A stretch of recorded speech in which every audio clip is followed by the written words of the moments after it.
ইতিহাস, ঐতিহ্য সমস্ত কিছু মিলিয়ে মিশিয়েই এই পৌষ মেলা চলতে থাকে সারা পৌষ মাস জুড়ে।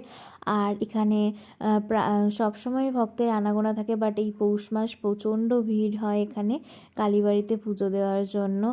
আর এখানে মাকে দূর থেকেই দর্শন করে নিলাম, আজকে পুজো দিতে পারবো না, তো বাইরে থেকে মাকে দর্শন করলাম, মন প্রাণ ভরে গেল। জানি না কবে পুজো দিতে আসা হবে, নিশ্চয়ই মা ডাকলে টানলে অবশ্যই আসা হবে, এটা আমি খুব ভালো করে জানি। সমস্ত কিছুই মায়ের ওপর ভরসা করেই থাকি, আর বছরটাও শুরুটাও যেন মানে মা ভালো করেই করে, এটাই চাওয়া পাওয়া, আর কিছুই না। আর বাবু এই গেমটা খেলছিল, বেশ অনেকক্ষণ খেললো, তারপরে ও আসতে চাইছিল না, আরও অনেকগুলো বাচ্চা কাচ্চা ছিল, তাই জন্য ভীষণ মজা করছিল। তো তারপর আমি ওকে নিয়ে চলে আসতে চাইছিলাম, ও আসতেই চাইছিল না, এরকম করছিল। তো দেন ওখান থেকে বেরিয়ে তারপর ও কিছু কিনলো, কিনে টিনে আমরা কিছু খাবার দাবার কিনে বাড়ি চলে আসলাম, ঠান্ডা ছিল সেই জন্য।